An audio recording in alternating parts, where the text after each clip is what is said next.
Hello and welcome again to another episode of This Week in Christian History. And we are exploring yet again another facet of the many components and pieces and parts that make up Christian history. We're focusing on this week, the week of September 22nd. Our episode is focused on September 26th, 1636, which is the death date of Lancelot Andrewes. And Andrewes had a leading role in the development of the authorized version, right, that we commonly know as the King James Version of the Bible.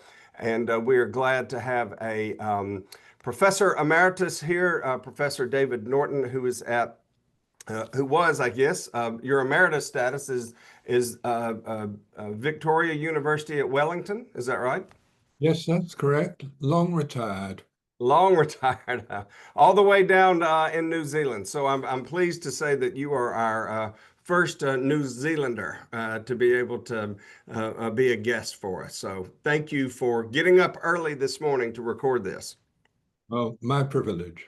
Absolutely. So tell us a little bit, just kind of an overview of some things that you either want to talk about how the development maybe of the King James Version of the Bible came together and James's ideas of dinging the bell, if you will, and calling the crew together, and maybe how it was organized, and then maybe some of it as well of what we know about Andrewes. Okay. Well, Andrewes really is central figure in the initiation of the King James. Mm, We don't know a great deal, or at least I don't know a great deal about him other than that, but he it was who came to a conference called the Hampton Court Conference, where King James was trying to bring together, I think, the various factions of his new kingdom. hmm And so there were Puritans there. Andrewes himself um, is basically on the Puritan side. mm, And in the middle of the conference, second day, he made, apparently out of the blue, a proposal to have a new translation of the Bible. We don't know for sure whether this was a plant or whatever, but what he said was, and I can give you some of the details of it. hmm Yeah, I've got so many pieces of paper here that I won't find the um, right one.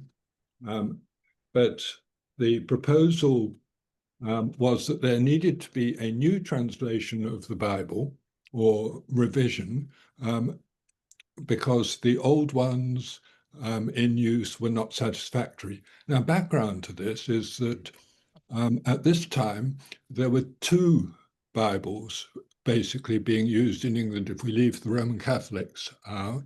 Okay. One was the Bishop's Bible, which was the Bible approved of for the church. So this was the one in churches, it was the one the clergy used, but it had a rival, a very successful rival, the Geneva Bible, Mm. which was in an easier typeface, had lots of information in it, which people were very much looking for. And so it was the one used by the people, and particularly by the Puritan section. So it was more left wing as opposed to establishment. And I think one of the main issues was to try and see which side won. Now, Andrewes says, all right, there are problems with the Bible as we have it. And he named particularly three texts which were all wrong in the latest authorized Bible. They were wrong there, but if anybody looked around, they would see, they're correct in the Geneva Bible. Okay, let's have the Geneva Bible. Let's assume that was his intention. Mm. Now, James had already been involved with Bible translation. 10 years earlier, roughly, there'd been a proposal to have a new Bible in Scotland.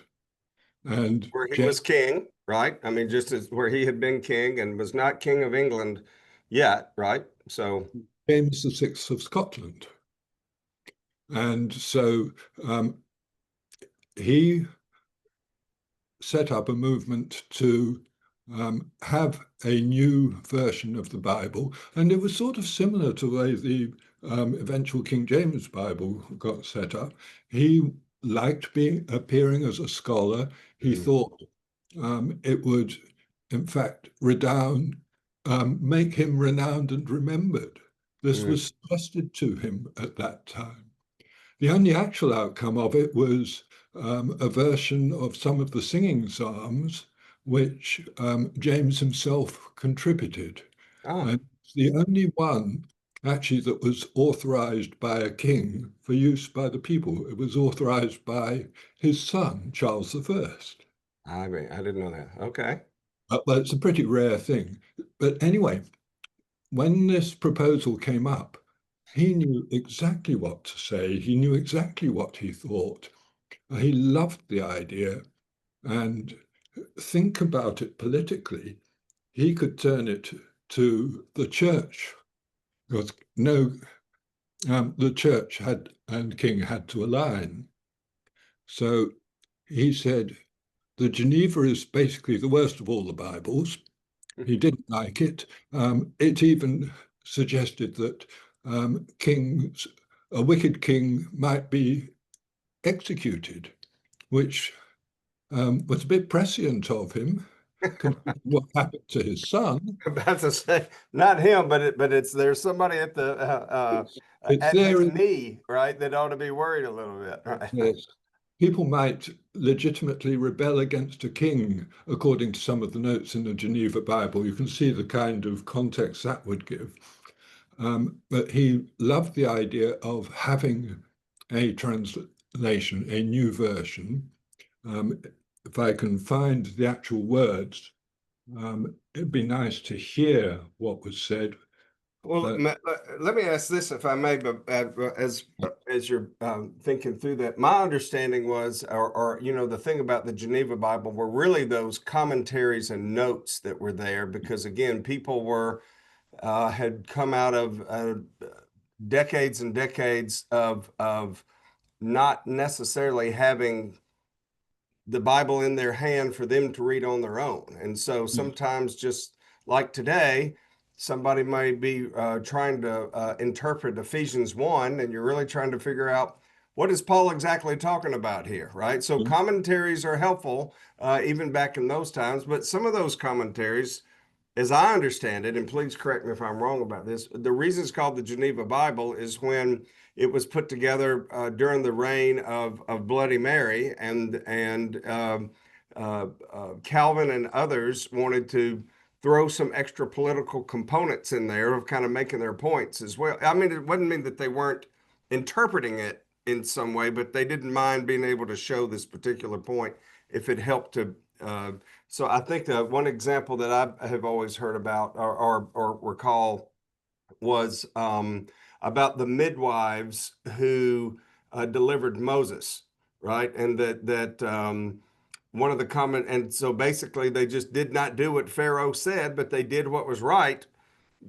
And so that kind of an idea that, well, you can go around the king and go around the leader if you're doing what you're right.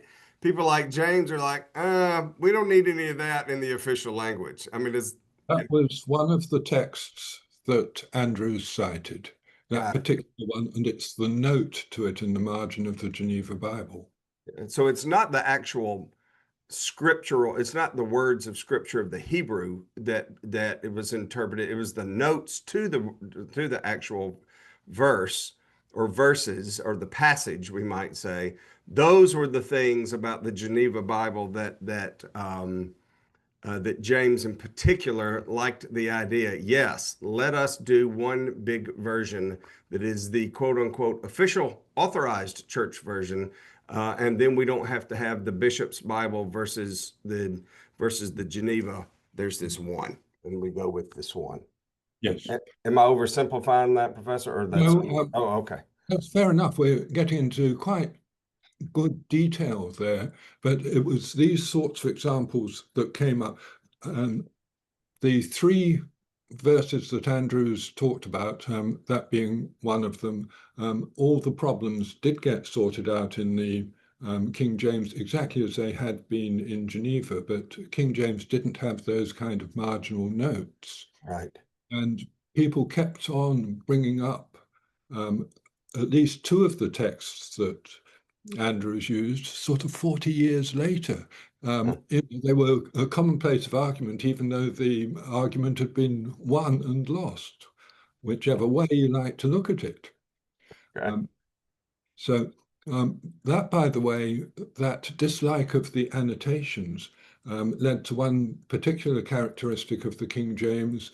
The King said, no annotations except for explication of the language, if there is anything particular there. But so it could not have any controversial notes in it. The translators could put that in, and they could put in cross-references, but no more than that. Interesting. Hey, we're enjoying our conversation here with Professor David Norton, and we're talking about the development of the King James Bible, and we are using the occasion of the death date of Lancelot Andrewes, who was maybe we'll say the chairman of the committee, right, or the lead on being able to pull all these components of the King James Bible. His death date that we're focusing on here.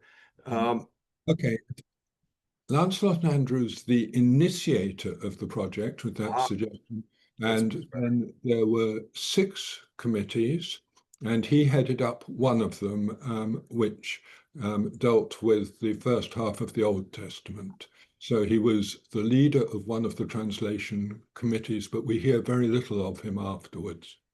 Interesting. So, I mean, talk a little bit about that structure. So this was not just like Jerome sitting down in Bethlehem somewhere, you know, trying to create the Vulgate, right? I mean, we're talking about manuscripts that were available to them, probably many of them that had not been as available even 100 years maybe before that, maybe because of Greek texts and humanism that brought in more ideas that they could see more text. But then they divided up the number of scholars who each well, you tell me. Don't let me tell you. I want to make sure I'm getting that right. They did divide it up, right, about how they were going to do the interpretation. They had rules drawn up for how the translation work should be done, and various things like keep to the commonly used form of names, that sort of thing. They were to work in committees, half a dozen of them. It seems to me that the committees worked in different ways. Some of them worked collectively. I think, again, it's Andrewes complained that such and such a day was our translation time, but the others are delinquent, but implying that it was done all together. In other places, we can see, I think, people working individually on parts. I think this particularly probably happened with the Apocrypha company. So what might be true for one company might not be true for the another. But anyway, for about 4 years, roughly, these committees did their work. And we have surviving material from them, surviving manuscript material, like one of the translator in Cambridge, his first draft. Very difficult to read, but still it's there, of some part of it. But then afterwards, another thing we have from committee work is a manuscript in the Lambeth Palace Library of parts of the epistles done in 2 columns, where one is the older text, the 1602 Bishop's Bible. And I say 1602 because the Bishop's Bible, the official Bible, had changed from its original publication, had had quiet revision made in it, and 1602 was its settled form that the translators were told to use. They were given 40 unbound copies of the Bishop's Bible to distribute among themselves so they could work on that text. So we have part of that work from the committees. Then after the committees had done their work, had also sent it out for what we would call peer revision, there came a small committee, 2 representatives from each of the companies to do the final work. And one of the things of most importance there is that a 1602 Bishop's Bible survives that has notes, or corrections rather, that were made in this final part of the work. This is a Bodleian Bible in the Bodleian Library, Oxford, with manuscript work there, which is the closest we can get to the final draft of most of the Old Testament. Close enough so that the minute details in it appear in the King James. Odd things. I could tell you a bit more about those later, perhaps, but still, we go through to a committee stage, to a final stage, rather, and then King James says, "Get a move on," and I think rather hurriedly, the whole thing was put together for 1611. And keep in mind, 1611 might be 1612, the first 2 months of it, our time, because they were using a different calendar. Well, that's a good point, right? So it was put together with a lot of input from the printer, because the printer could change spellings, etc., in order to make his spacing look right on the page. So we don't go too carefully on how they spelt things. He probably had a hand in the punctuation. And also at the last stage, there would have been somebody doing the paragraphing of the Bible. Right. It was done by putting paragraph marks at the beginning of a paragraph. Incompletely, if you look in most King Jameses, you'll find there are no paragraphs after Acts 20. Have you ever looked there? No, I haven't noticed that. There are only 6 paragraph marks in the Apocrypha and a couple only in the Psalms. It was incomplete, hurried work in the end. They were getting the move on because the monarch said, "Thou shalt get with it, and let's get it done," right? So anyway, it got it done. One thing that's absolutely missing from any historical record is of a Bible being presented to the king. Ah. I wish we had that, because that would entitle us to even more, to say, the King James Bible, but also we don't have any official authorization. Really? Yes, There's no edict or some stamped, embossed, well, there's the title page, which says, by the commandment of King James, that the work was done. Not command, as it says in some modern Bibles. It's the first textual change you'll come across in the King James. If you put your modern ones against the first one, the title page has changed subtly from commandment, like God giving, the 11th commandment, perhaps. The King James is there. I've got one here.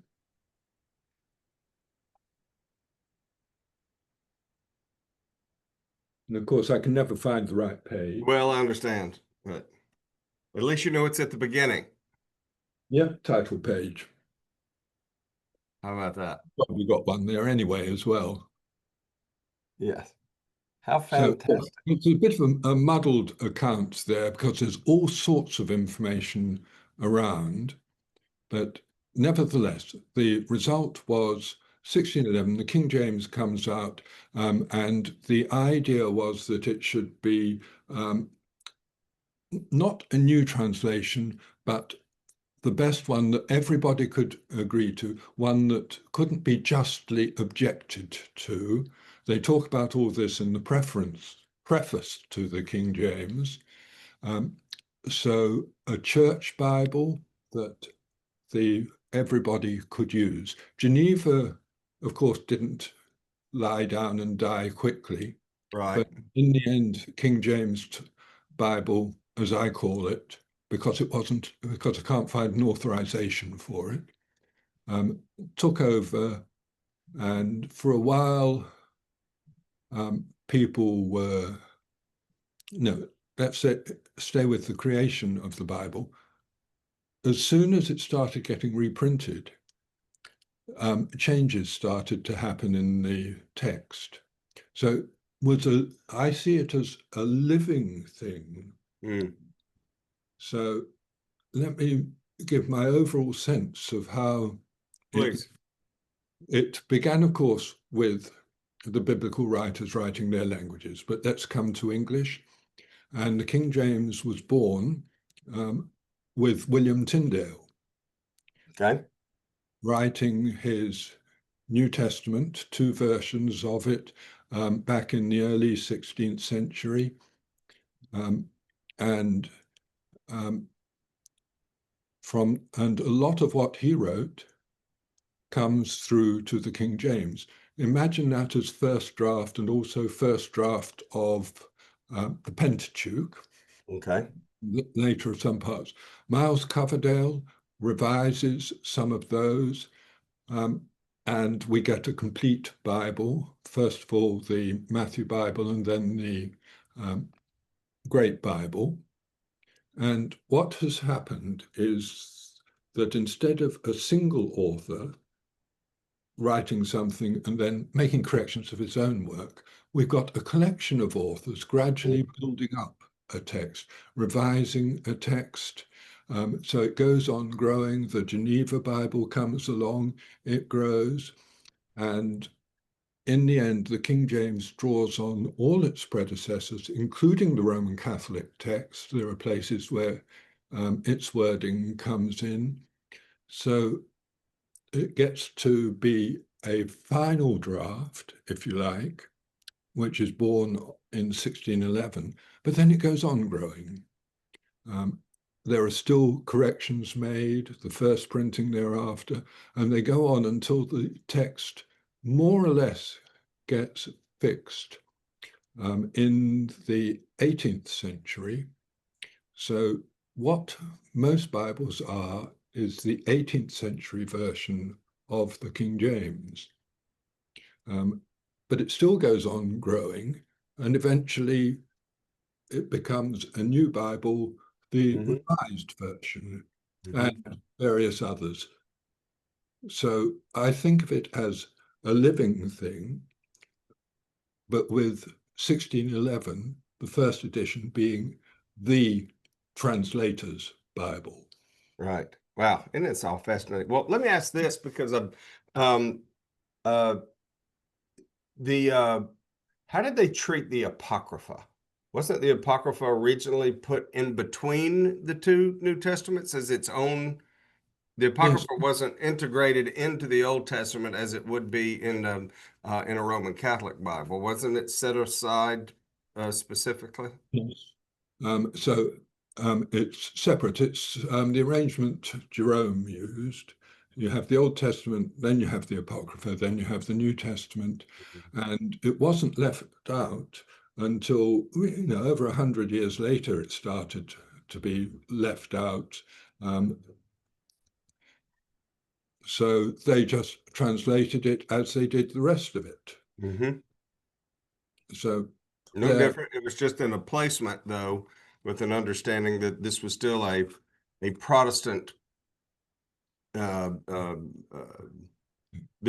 had its very strong, obvious Protestant influences there, because this would become the authorized official church Bible of the Church of England, and so, which was certainly not Catholic. So it didn't mean that you threw them out and didn't pay attention to them or they didn't have any value, but it seemed to me like they were making the statement that we understand this is not scripture, but it doesn't mean we don't include it to be able to have for a reference. Is that fair, or is that I can't comment on that. I don't know if that was the okay? reason.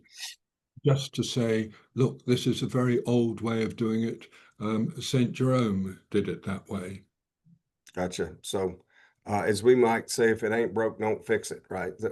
or the other way, if it ain't right, if it ain't broke, don't fix it. So don't, or if it's fixed up, don't break it. Maybe that's a better way to say it. So, Or another way to say it is, this is what we know and love. Don't you dare change it. And every jot and tittle of the text matters. And if you're Jewish, for instance, you can count the number of letters to know whether you've got an exact proper Bible. And if the wrong total comes out, then that one's discarded. how about that? That sense of the divine word which you shall not change. Right. How very fascinating. Thank you so much for taking time and shedding some light on all of this for our listeners and for folks like me and others who enjoy being able to learn more about what is such a large component of not just in Christian history, but the Bible that so many missionaries took out on their trips and went out and so many societies, so many new lands, so many places that referred to the King James version and what a difference that made and to think about one of those guys sitting back with all those manuscripts and comparing notes and trying to say, hey, I think this is what this says, and having confirmation on that, but then also the tension, right, that would be there between, well, I don't really know that that's what that says, and if that's what kind of dialogue and conversation happened within those councils, within those companies, those different committees, if you will, as they were trying to figure that out. It's a fascinating story, I think. So, but you followed it longer than I have, and certainly more in depth than I have. But we really appreciate you, Professor Norton, taking time to talk to us and help us learn more about the King James Version of the Bible. Well, Nick, thank you. It's been a real pleasure. Absolutely. Hey, look, for our listeners, remember, we've got a new episode every week, so make sure you are subscribing to us on Spotify or on Apple Music. Of course, you can go back on our YouTube page through our website and be able to see all the full episodes of everything that we have recorded to learn even more about great things that were going on in Christian history. Thank you for your time, and I hope you'll join us next time.